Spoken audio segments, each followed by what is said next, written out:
In a quiet and wind-brushed military cemetery at Fort Devens, Massachusetts, west of Boston, rows of white stones mark the final resting places of prisoners of war.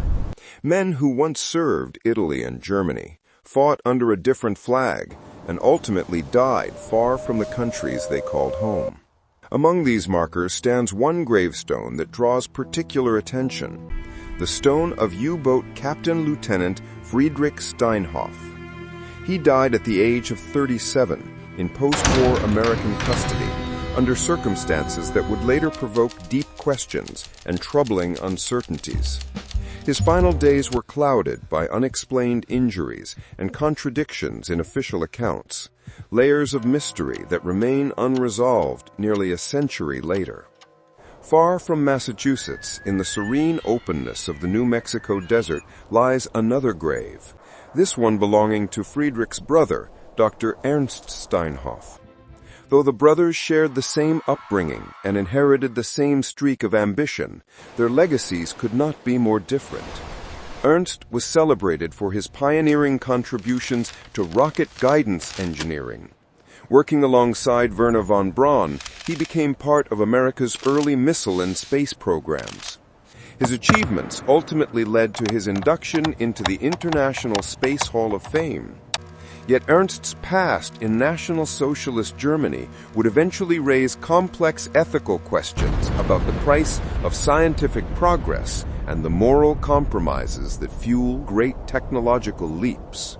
During World War II, both brothers, one under the waves, one reaching toward the stars, used their talents against the Allies. Their worlds were different, but their objectives aligned with the ambitions of Nazi Germany: to weaken, disrupt, and ultimately destroy those who resisted the regime. The German Navy launched unrestricted submarine warfare across the Atlantic, a campaign that brought Britain to the brink and reshaped the strategies of navies worldwide. Ernst Steinhoff entered the world on February 11, 1908, in the town of Theide, Germany.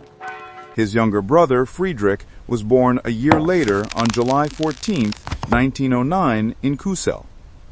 As boys, both brothers showed early signs of the abilities that would later define their lives, yet they pursued vastly different passions.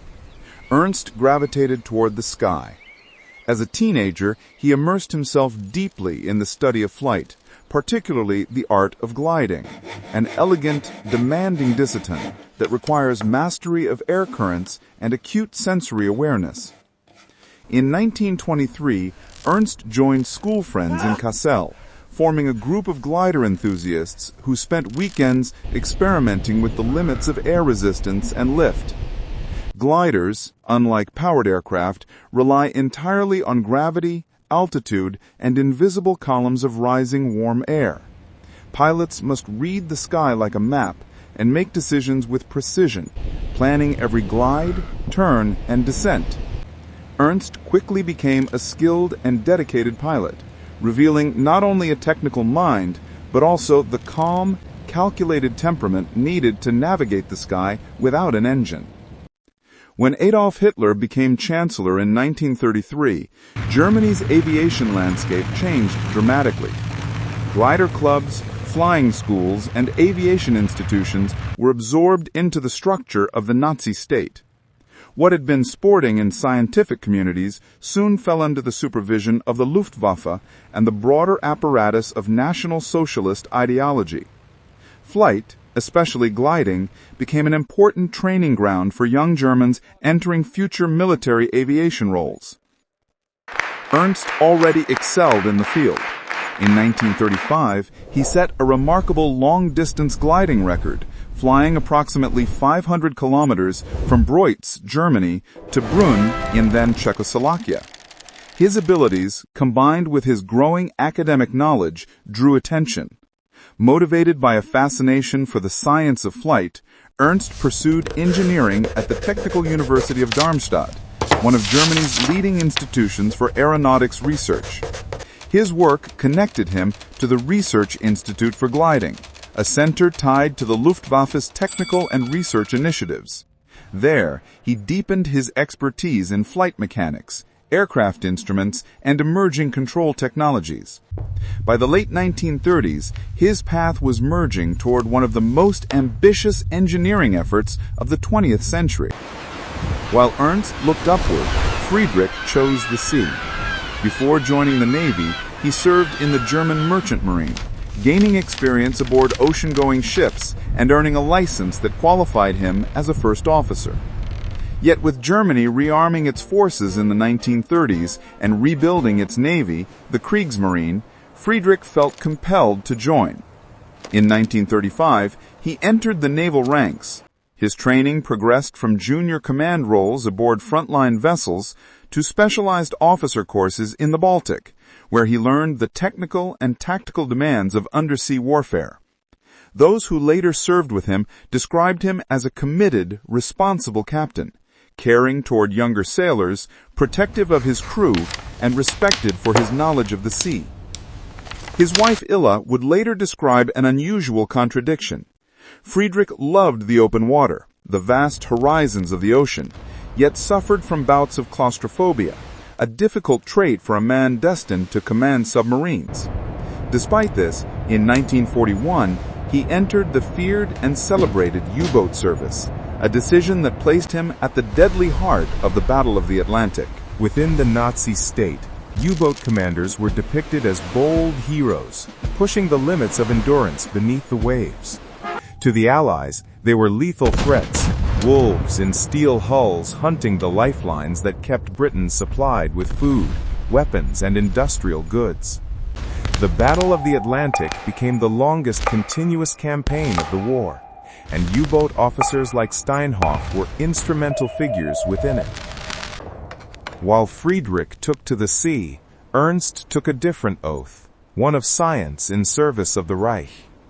In 1939, he was recruited by Wernher von Braun, the charismatic engineer and visionary behind Germany's nascent rocket program. Ernst arrived at Peenemünde, the newly constructed rocket research center on the Baltic Sea. The site, isolated by marshes and coastal dunes, was one of the most ambitious scientific facilities in Europe. There, aerodynamics, physics, chemistry, and military strategy converged to create technologies that had never existed before. Ernst had not yet completed his PhD, which focused on aircraft instrumentation, but von Braun saw in him a sharp intellect, meticulous approach, and strong alignment with the project's goals. Ernst fit quickly into the team of young, determined engineers, driven by the dream of creating rockets that could travel farther and faster than any artillery. He became central in developing guidance and control systems, the complex technologies that would determine whether a rocket could fly in a predictable arc and strike its intended target. Peenemünde did not emerge overnight. Its origins trace back to the early 1930s, when German strategists began imagining weapons that could bypass the restrictions of the Treaty of Versailles, evade traditional defenses, and strike deep inside enemy territory. Long-range missiles were seen not only as tools of war, but as instruments of terror, devices meant to demoralize civilian populations and cripple the enemy's resolve. These early concepts formed the backbone of what would later become the V-weapons program. Under von Braun's leadership, Ernst and other engineers worked on transforming theoretical rocket designs into functioning machines. The V-2, the most advanced missile of its time, was a liquid-fueled rocket capable of reaching the edge of space before descending toward its target at supersonic speeds. Ernst's role grew rapidly. He became the director of flight mechanics, ballistics, guidance, control, and instrumentation, a critical position that made him responsible for the rocket's brain. Guiding a missile was exceptionally difficult. At launch, the V-2 shot upward vertically. To reach distant cities like London, it had to tilt into a precise trajectory, fly as a ballistic missile, and fall toward the target. Inside the nose of the rocket, gyroscopes, accelerometers, and other instruments measured orientation, acceleration, and velocity. These instruments transmitted signals to adjust movable fins and vanes that kept the missile on course. In the early 1940s, such technology was unprecedented, fragile, temperamental, and prone to catastrophic failure under extreme forces. During these years, an unusual idea took shape in private conversation. At a family gathering, Friedrich and Ernst, one a U-boat captain, the other a rocket engineer, discussed their respective worlds.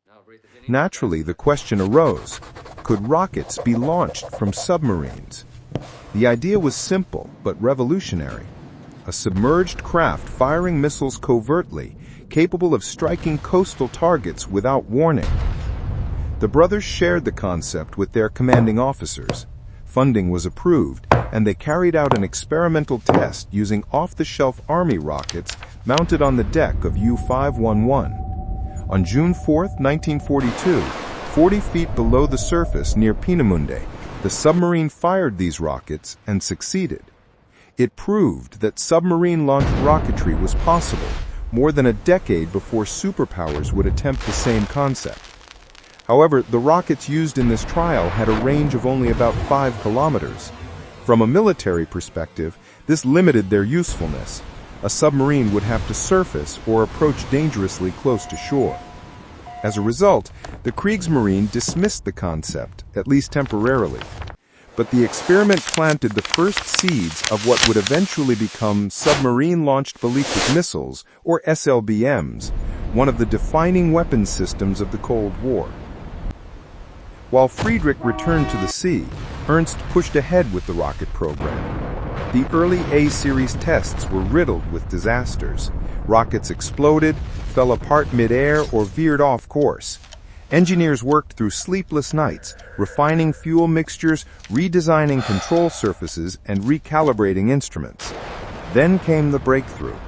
On October 3, 1942, the third launch attempt of the A4, later called the V2, succeeded spectacularly. The rocket accelerated to more than 4 times the speed of sound, rose to about 90 kilometers, near the boundary of space, and traveled roughly 190 kilometers. It marked the first time in human history that a man-made object traveled into the fringes of outer space. This achievement provided not only scientific validation, but also political leverage. Von Braun, General Walter Dornberger, and Ernst Steinhoff prepared a formal presentation for Adolf Hitler. In July 1943, the 3 men flew to East Prussia, where Hitler's headquarters stood surrounded by dense forests and guarded secrecy. They waited for 8 hours. Hitler's daily schedule often shifted without explanation. Meetings could be delayed indefinitely. Finally, the Führer entered with senior generals and top officials. Dornberger introduced von Braun, who narrated a film documenting the October test launch. The footage spoke for itself. A sleek rocket rising from a plume of fire, arching into the sky and disappearing into the stratosphere. Hitler was mesmerized. He approved extensive funding and ordered mass production of up to 2,000 A4 rockets per month.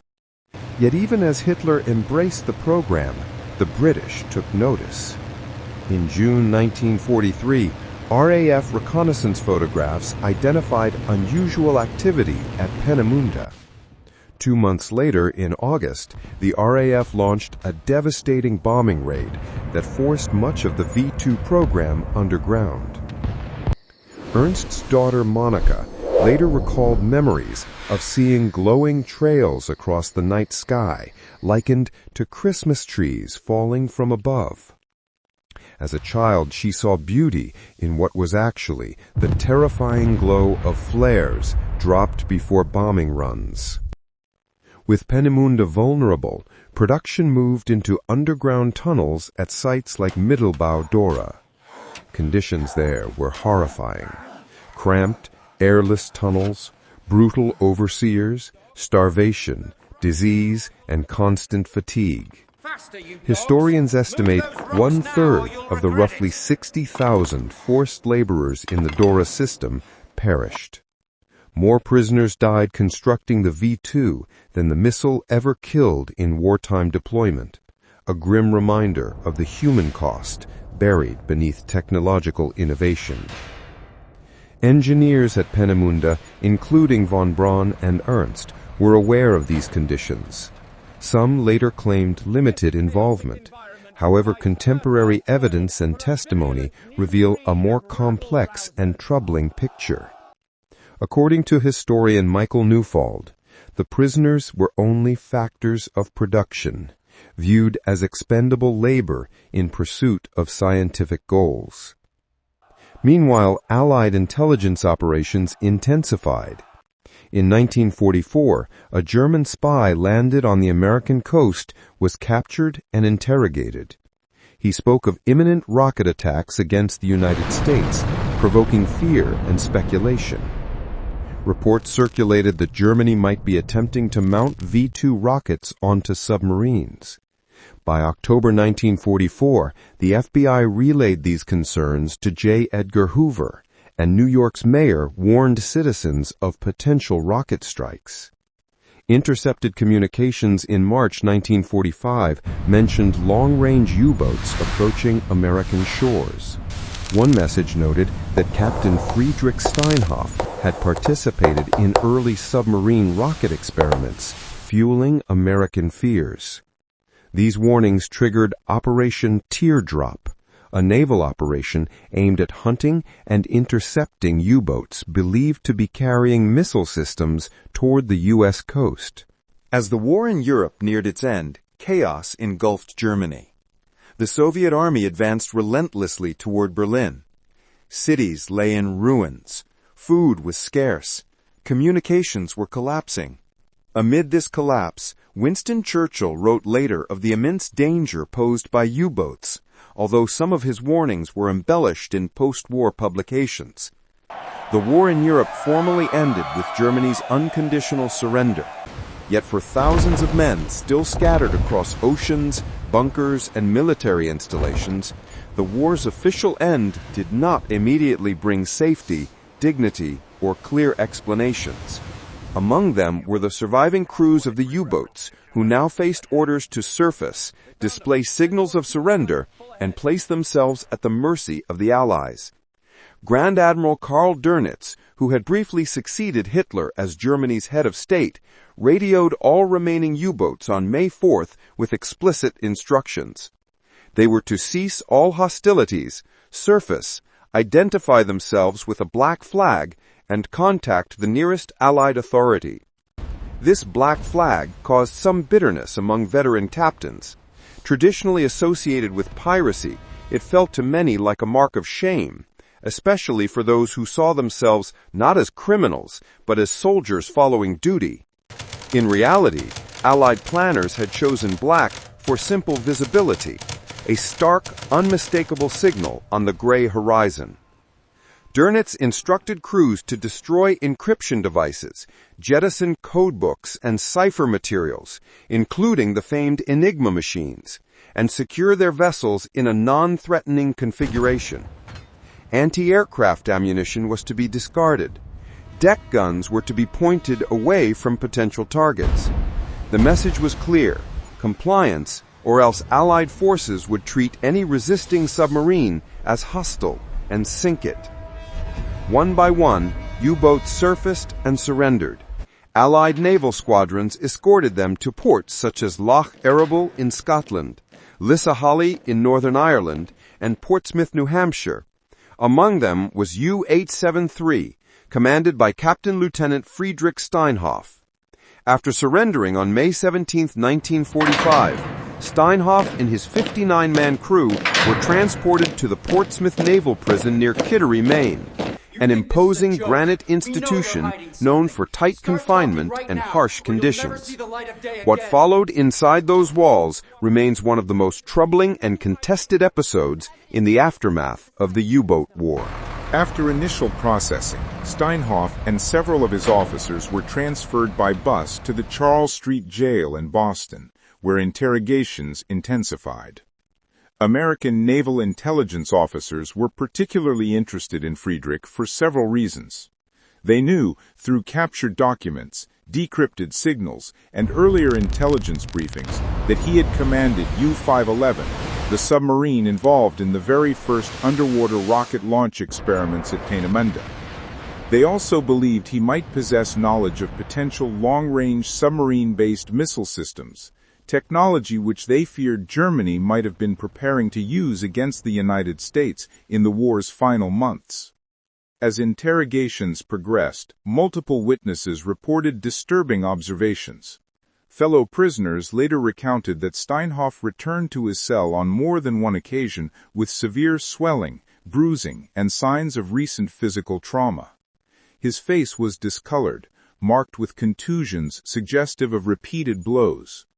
Although no official records explicitly admit to physical mistreatment, the accounts of those who saw him describe a man whose condition deteriorated dramatically during questioning. Commander Johann Heinrich Fehler, captain of U-234, imprisoned in a nearby cell, spoke after the war about unsettling noises during the nights. Thuds, raised voices, and what he interpreted as sounds of struggle. Fehler said he could not sleep because of what he believed were the sounds of Steinhoff's violent treatment. Around dawn, a disturbance swept through the cell block. Guards rushing, a stretcher clattering, and the grim announcement that Steinhoff had been found unconscious in a pool of blood. The official story released later claimed suicide.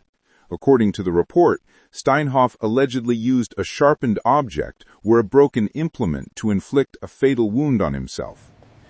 The combination of physical injuries, contradictory explanations, witness testimony of beatings, and the timing of his death while under interrogation strongly suggested that Steinhoff died as a result of mistreatment, whether intentional or through fatal negligence.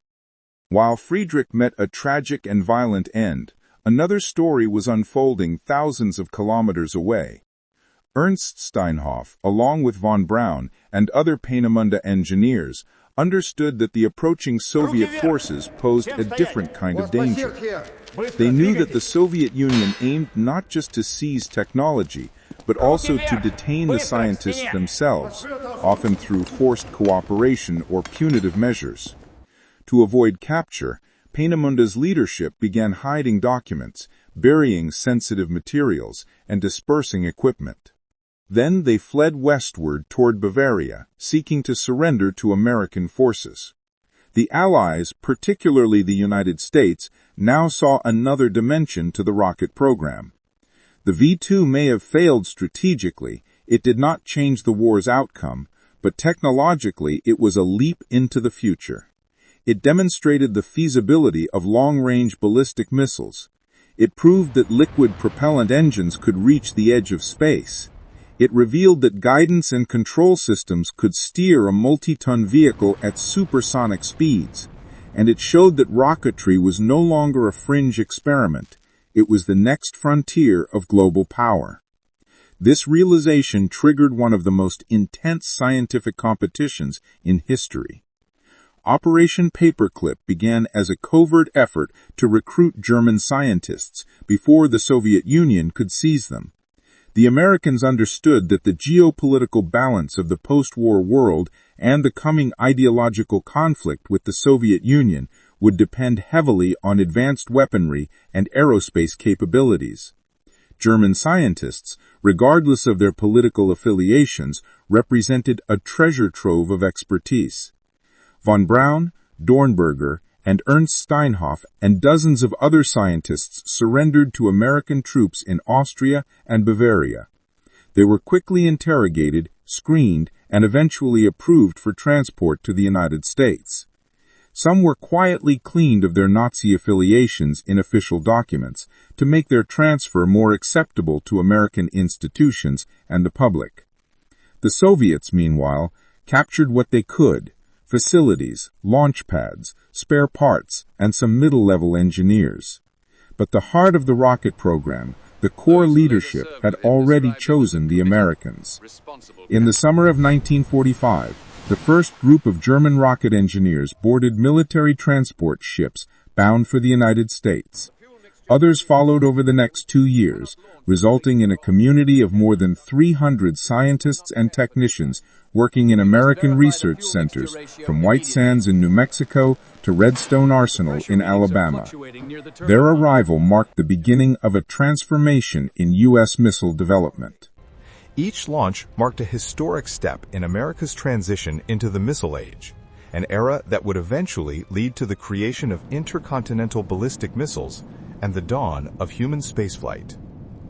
Yet the morality of Operation Paperclip stirred intense debate in the United States. In 1946, Albert Einstein, along with other prominent scientists, publicly criticized the government for granting asylum and employment to men who had worked for the Nazi state. They feared that accepting such individuals sent a dangerous message, compromising America's moral standing and risking ideological infiltration. But the military says they are Nevertheless, vital for national the U.S. security. military argued that the Cold War demanded the best minds available, regardless of their past allegiances. And thus, while Friedrich lay in an American military cemetery, Ernst lived as a valued scientific asset, receiving housing, security, and eventually professional honor.